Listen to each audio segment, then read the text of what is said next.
Hello everyone. स्वागत है आप सभी का आपके अपने channel UGC net study IQ में। मैं हूं मसरूर अख्तर।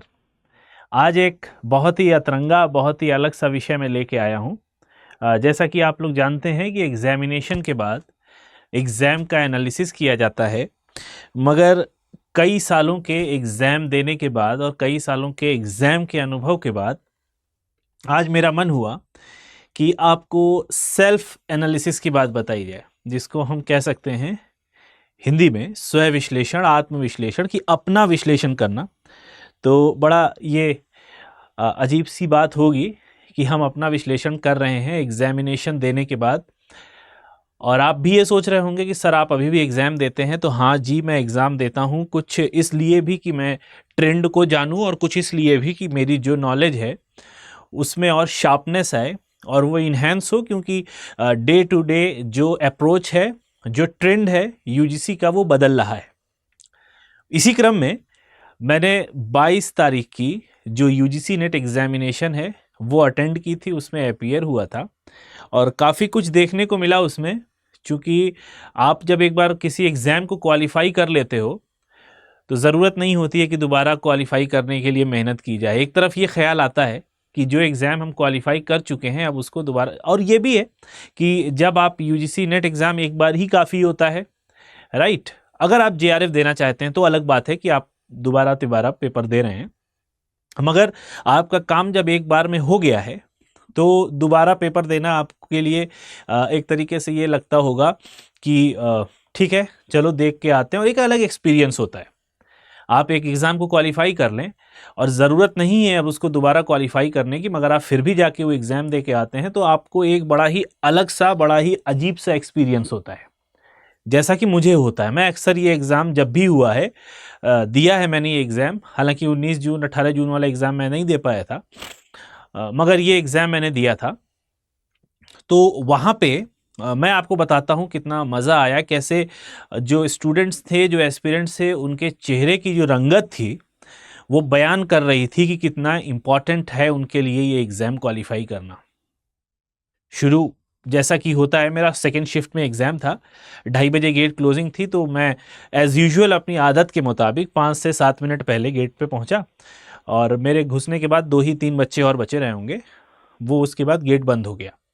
उसके बाद आप सबको पता है प्रोसेस, आगे बढ़िए, आधार दिखाइए, उसके बाद फ्रिस्किंग होगी, खड़े होके हाथ ऊपर नीचे करिए, फिर पीछे घूमिए, फिर जूता टेस्ट कराइए। वो सब फ्रिस्क करके वो आपको आगे बढ़ाएगा, आधार चेक करेगा आपका, आधार चेक करने के बाद उस पर एक लेबल लगाएगा, फिर आगे बढ़ के एक डेस्क पे आप जाएंगे, वहाँ वेरीफाई की वो मोहर लगा के देगा आपको। देन उसके बाद आगे बढ़ के जैसे आप एग्जामिनेशन हॉल में जाएंगे तो आपकी फ़ोटो खींचेगी और आपको एक सिस्टम अलॉट कर दिया जाएगा। ये भी मेरे साथ भी हुआ, सिस्टम अलॉट करके गया। और थोड़ा सा एक अलग एक्सपीरियंस होता है जब आपके स्टूडेंट भी आपके अगल बगल बैठे हों। वो स्टूडेंट जिनको मैं पढ़ा रहा हूँ, चूंकि मैं लखनऊ का रहने वाला हूँ और लखनऊ ही मेरा सेंटर गया था, उस सेंटर पे 2-3 स्टूडेंट ऐसे थे जो मेरे पढ़ाए हुए थे, वो उन्होंने मुझे देखा और चौंक गए, राइट। तो ये सारे एक्सपीरियंस आपको करने को मिलता है जब आप एक उम्र तक पहुंच जाते हैं और फिर आप एग्ज़ाम देने जाते हैं और आपके स्टूडेंट्स भी आपके बगल में बैठे होते हैं। तो आपको समझ में नहीं होता है कि आपको यहाँ पे खुश होना चाहिए या फिर हैरत हैरत वाली इजहार करना चाहिए, हैरान होना चाहिए, राइट। तो सारा सब कुछ हुआ, सब कुछ करने के बाद एग्ज़ाम शुरू हुआ और मुझे भी काफ़ी सारे क्वेश्चंस नहीं आते थे, ठीक है। ऐसा नहीं है कि मैं बहुत कोई पारंगत हूँ या बहुत बड़ा मास्टर हूँ इस एरिया में, लेकिन हाँ बहुत सारे क्वेश्चन मुझे भी नहीं आ रहे थे। इससे एक अंदाज़ा मुझे ये लगा कि हाँ, जो एक ट्रेडिशनल क्वेश्चन का जो अटेम्प्ट रहता था यूजीसी का, या हम ये कह सकते हैं जो एक ट्रेंड चल रहा था, उससे हट के भी बहुत सारे क्वेश्चंस आपको देखने को मिले।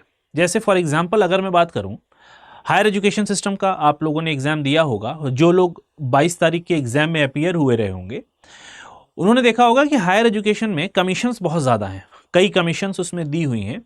लेकिन उसमें एक कमीशन था जिसको शायद मैंने पहली बार वहाँ देखा था, तो पढ़ा भी नहीं था इससे पहले, नेशनल संस्कृत कमीशन, राष्ट्रीय संस्कृत आयोग 1956 में आया था।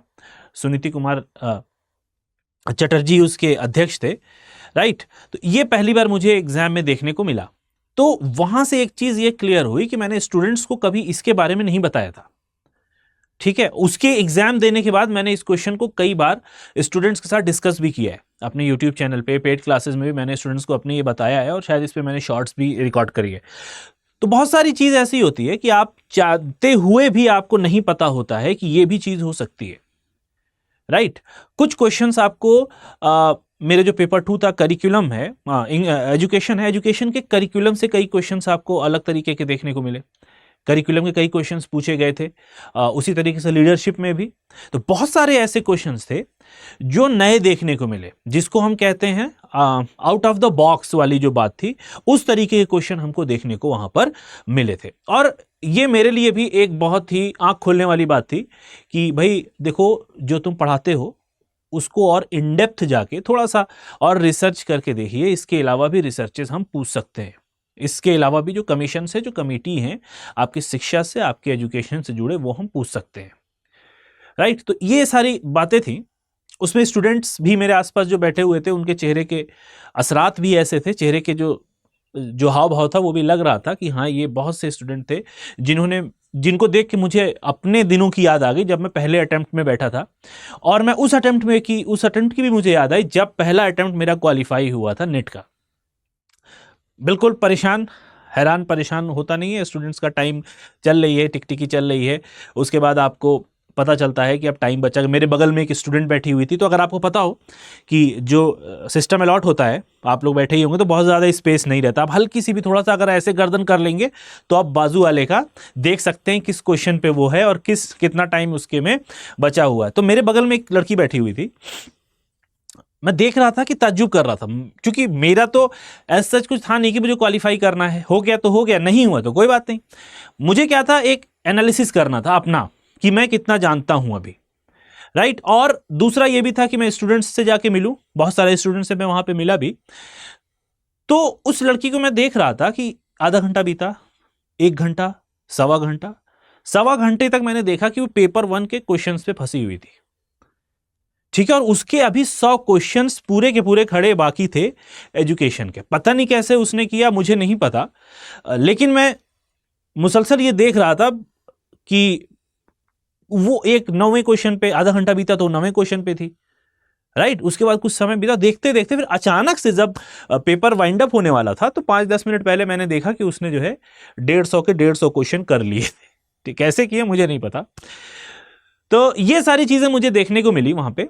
कुछ एक आध बात जो मैं सीख के वहां से आया, वो ये था कि आपको अपने अंदर का स्टूडेंट हमेशा जिंदा रखना होता है। चाहे आप टीचर हो जाएं, कहीं पढ़ा रहे हो, कितनी बार भी आपने क्वालिफाई कर लिया हो, लेकिन अगर आप स्टूडेंट की भावना रखते हैं अपने अंदर, तो आप सीखेंगे, ठीक है।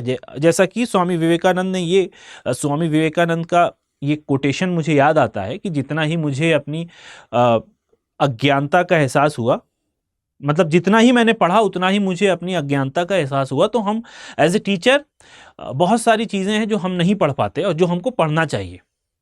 पढ़ने के बाद ही हमें पता होता है कि अरे मुझे तो ये भी नहीं पता था, अरे मैं तो ये भी नहीं जानता था। अब जैसे यही देख लीजिए, बहुत से क्वेश्चन आए थे, तो मुझे एक बार को ये लगा, अच्छा ये भी था, ये मैंने क्यों नहीं पढ़ा, ये मुझे पता ही नहीं, ठीक है। तो इस तरीके के बहुत से हाव भाव होते हैं जो लगा रहता है, एक मिक्स बैग टाइप सा होता है, मिक्स इमोशंस टाइप का, आपको आता भी है नहीं भी आता है।